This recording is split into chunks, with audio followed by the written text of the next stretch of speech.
Buenos días, buenas tardes. Este video está destinado a preparar un ejercicio de una evaluación que tenemos que tener relación con programación en Java. La segunda se llama programación orientada a objetos, y el objetivo es cumplir un poco con conectar la lógica de negocio con la lógica de presentación.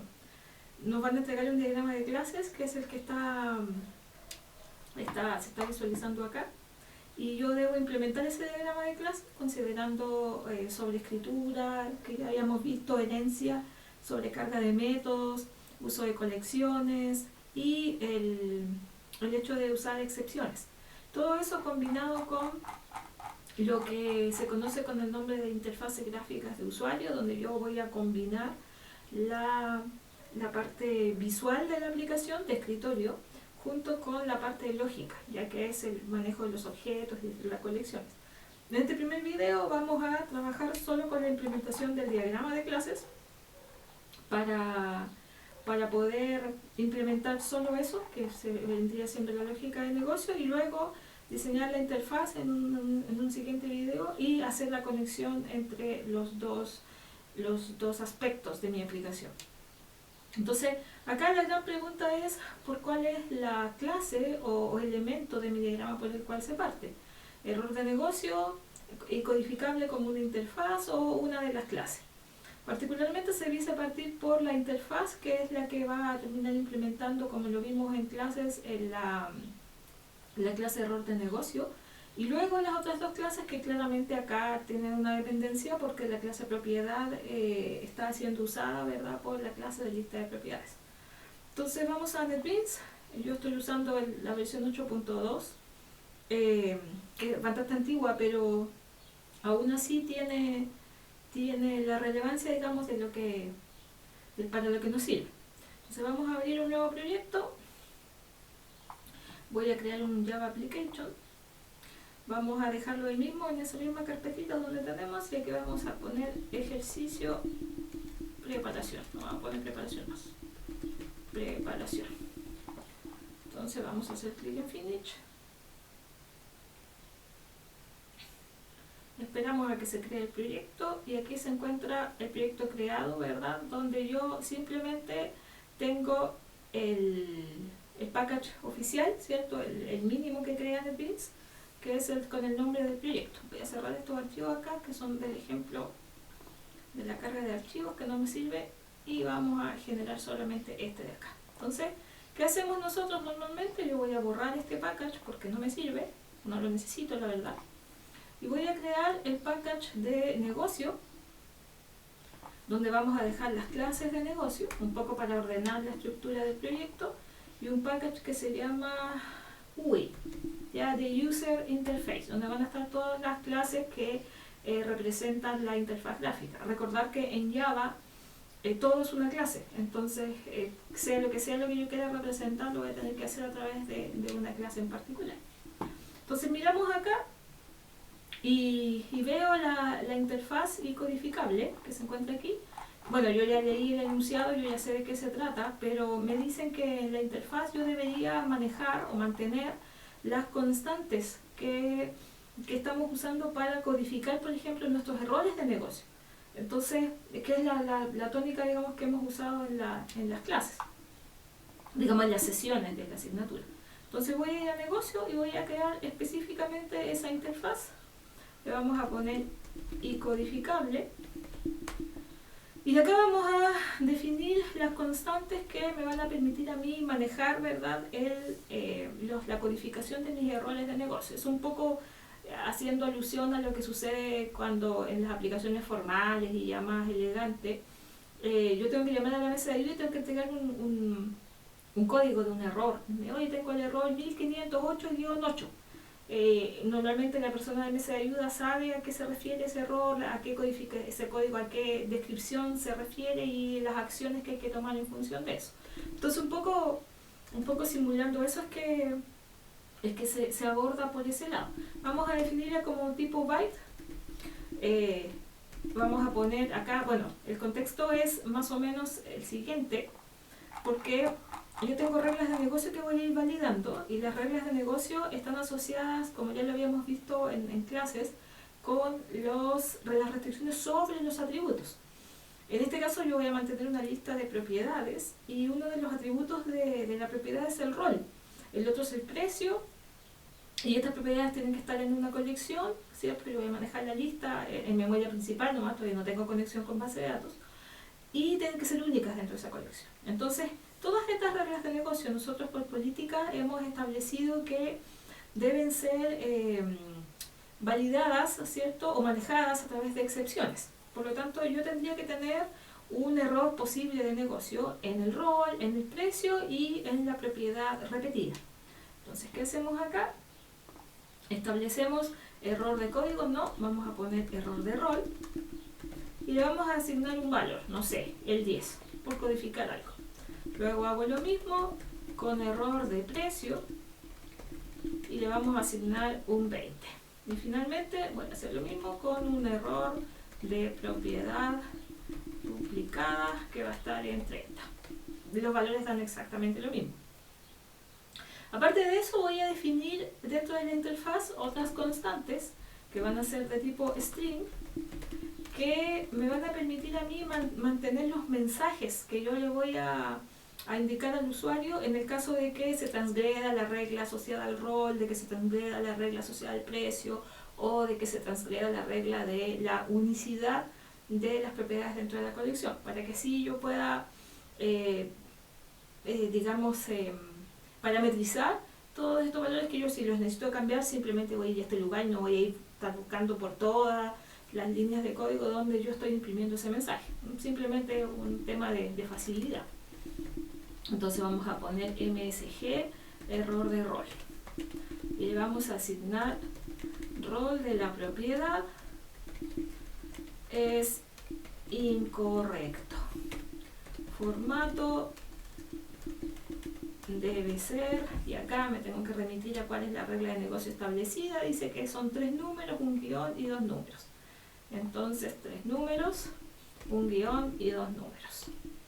Ese es para el mensaje del error de la propiedad. Voy a hacer lo mismo, pero ahora vamos a poner error de precio. Entonces aquí está precio de la propiedad debe ser superior, creo que eran 1000 UFs, no recuerdo bien. Sí, mayor a 1000. Superior a 1000. Ya, eso era una O, ponería el sí. Y entonces error de duplicidad. Duplicado le vamos a poner, duplicada. Entonces aquí vamos a poner propiedad repetida, ¿cierto? Vuelva a intentar, que es más o menos lo que uno establece.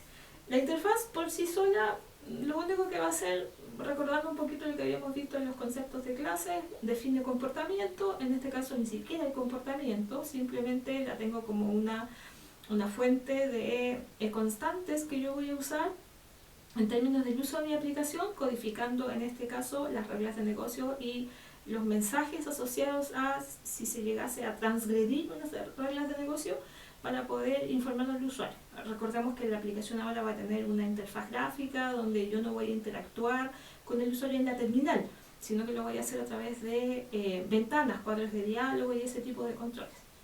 Ahí está mi interfaz implementada. Luego voy a la clase de error de negocio, como ya habíamos visto. Esa clase lo que hace es extender del exception, que es la clase por excelencia que tiene Java para representar los errores en tiempos de ejecución. Así que voy a ir a implementar esa clase y que también tiene que implementar la interfaz. Entonces aquí estamos con Java Class. Vamos a poner error negocio. Y esta clase, como estaba comentando, se extiende de exception y a su vez implementa la interfaz y codificable. acá para que pueda hacer uso en realidad de las constantes, porque ella sí va a hacer uso de aquello. Entonces acá vamos a poner un byte que es el código, vamos a hacer el constructor, implements, me falta una S acá, y sí, vamos a insertar el constructor. Y en el constructor le vamos a pasar para que me pueda pasar el mensaje. Ahí está. Y le vamos a pasar el código. Entonces aquí vamos a poner byte, código y string message. Entonces después de llamar al constructor del Public con el mensaje que le vamos a pasar, ¿verdad? Voy a asignarle el código. This.código es igual a código. Y voy a querer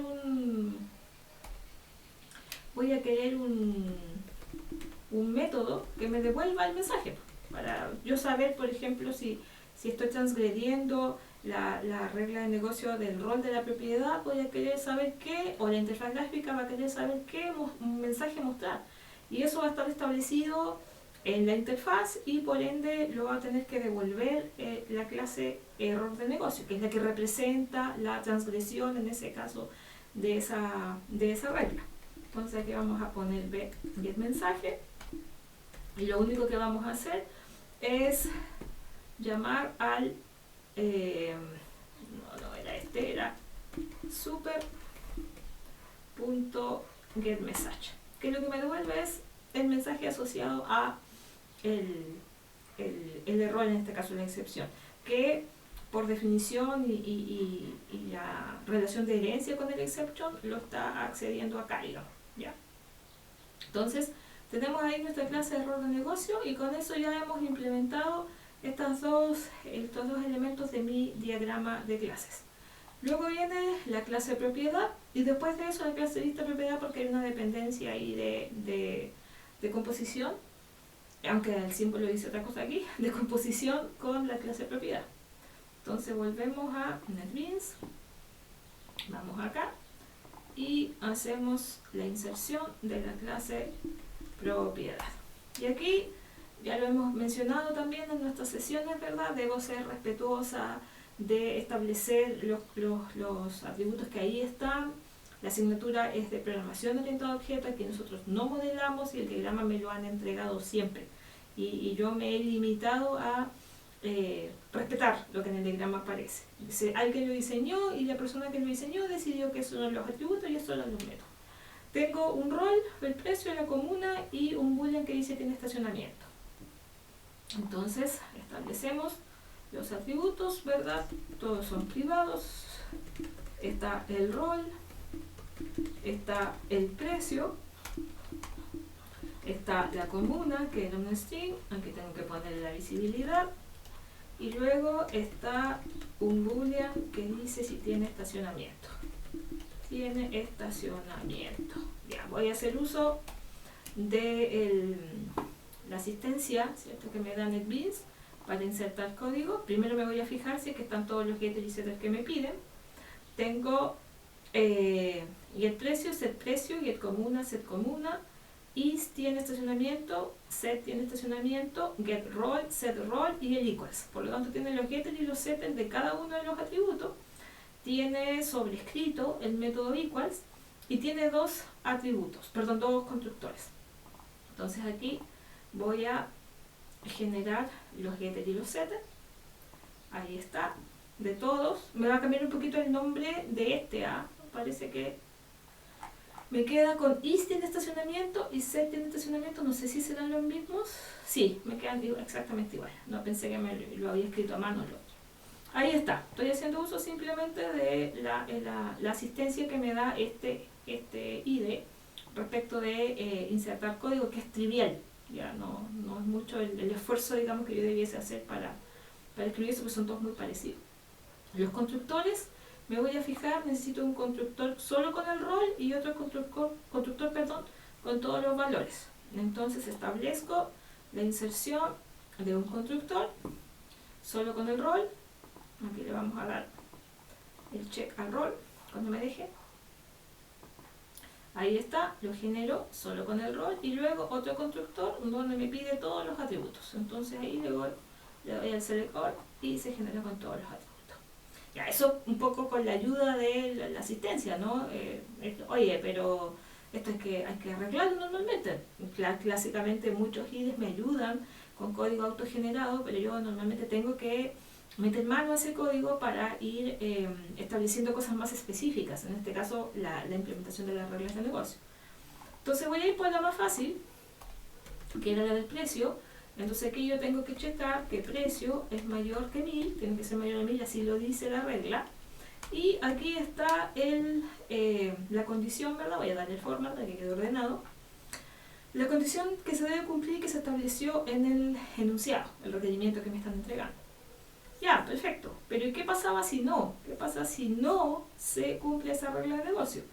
Lo dice, y es parte del requerimiento que debo cumplir, es que la transgresión de la regla de negocio debo utilizarla con excepciones. Entonces, en el caso de que no se dé, ¿cierto? Yo voy a lanzar una excepción. Entonces aquí yo utilizo, como ya habíamos visto, ¿cierto? La generación de una clase, de un objeto, perdón, de la clase error negocio, donde yo tengo que pasarle el código y el mensaje asociado.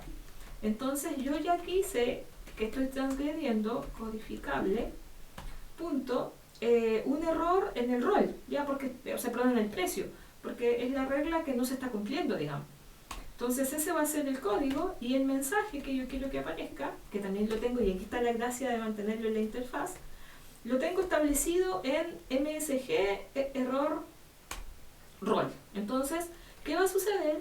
Que la clase va a recibir ese código y ese mensaje y va a setear, va a crear el objeto con ese código y con ese mensaje. Entonces mi rol va a estar codificado con ese numerito y el mensaje va a estar descrito con esa cadena de texto que yo dejé ahí establecida. ¿Cuál es el problema acá? Porque tengo una tremenda línea roja, ¿no? Es que el método está lanzando una excepción y tiene que declararse aquí, en el encabezado, digamos, del método. Y eso lo hago con la palabra reservada throws e indicándole cuál es la excepción que estoy lanzando.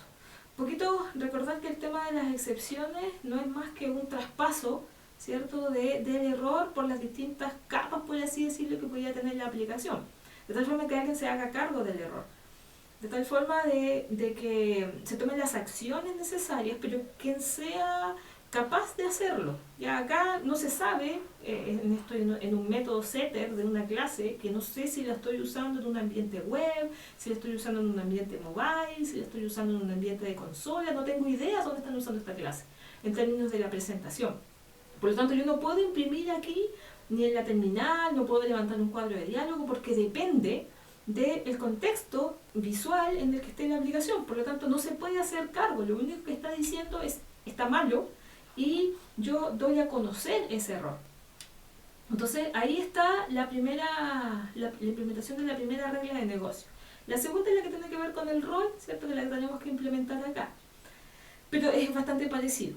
¿Qué es lo otro que tenemos que hacer? También lo hemos mencionado varias veces en las distintas sesiones, que los constructores, su misión es poder setear el valor de los atributos, porque los atributos tienen un valor por defecto que a veces me sirve y a veces no.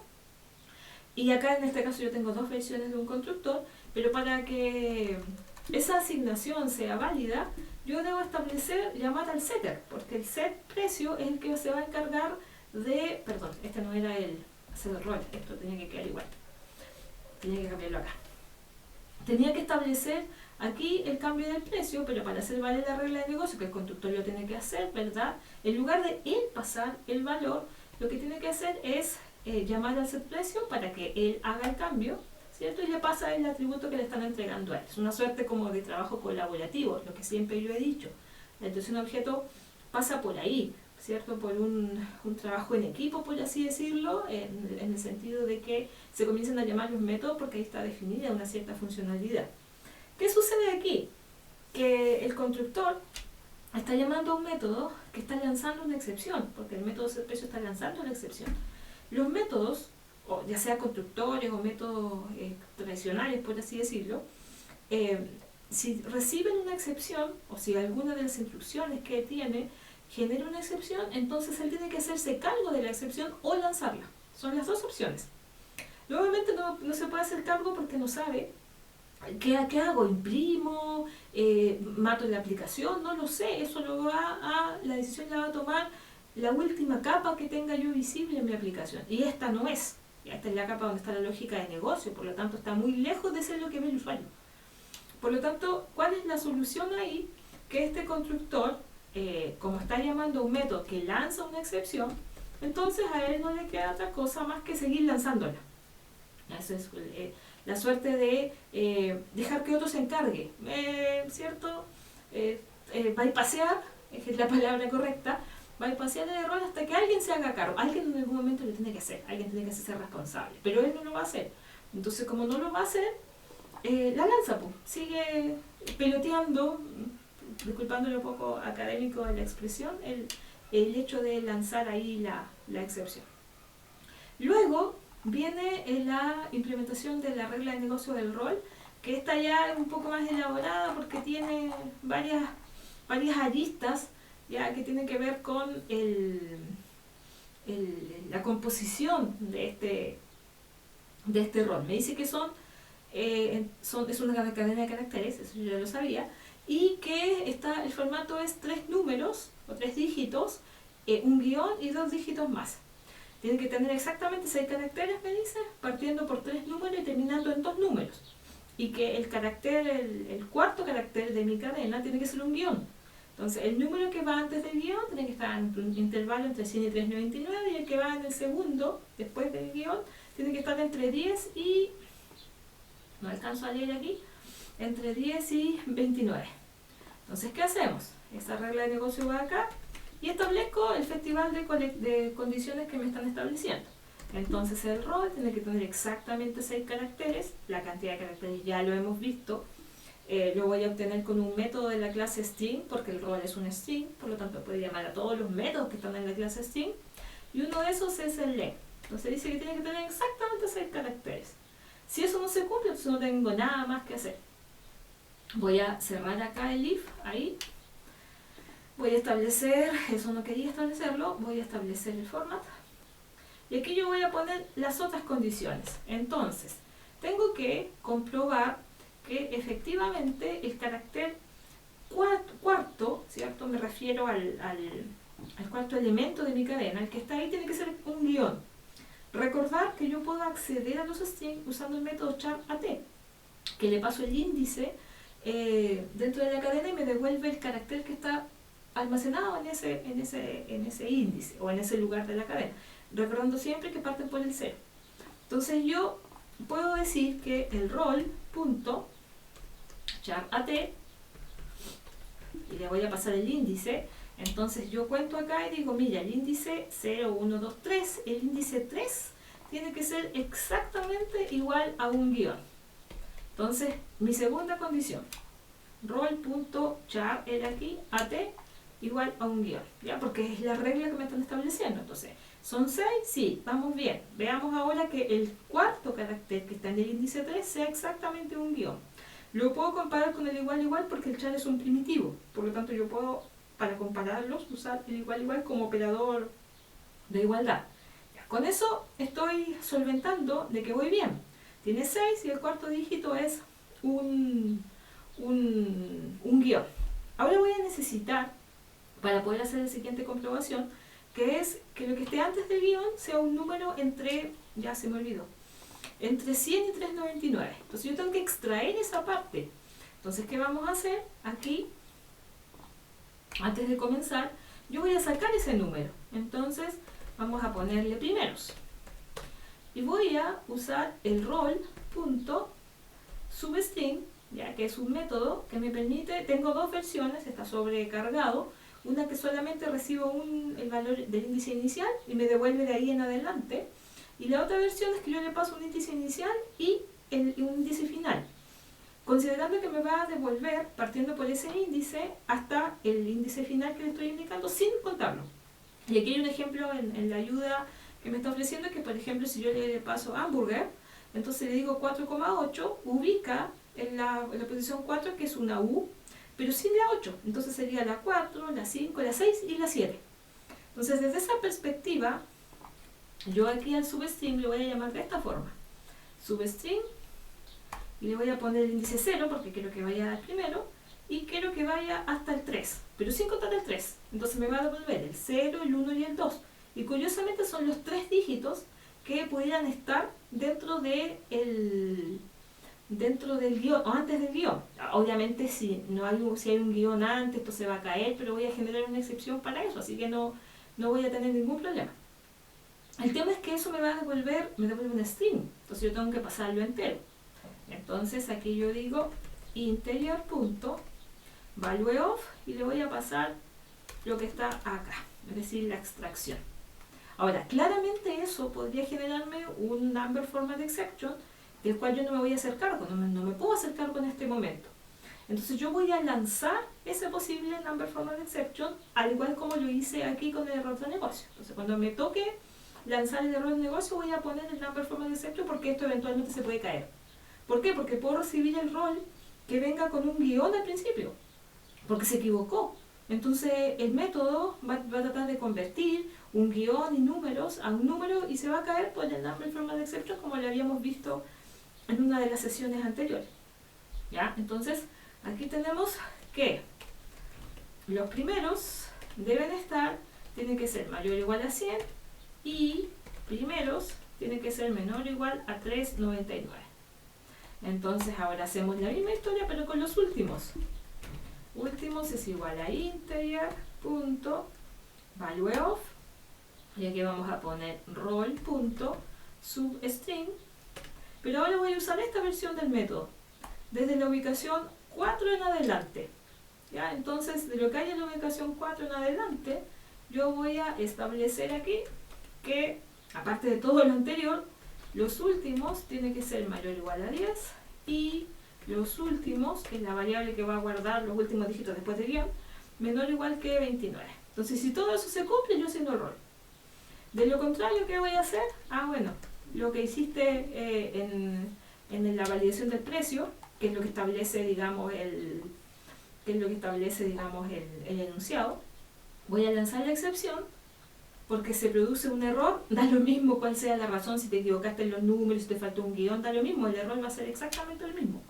Y acá vamos a poner, aquí lo relevante es que está malo nomás, error de rol, y aquí en el mensaje vamos a poner MSG de error de rol.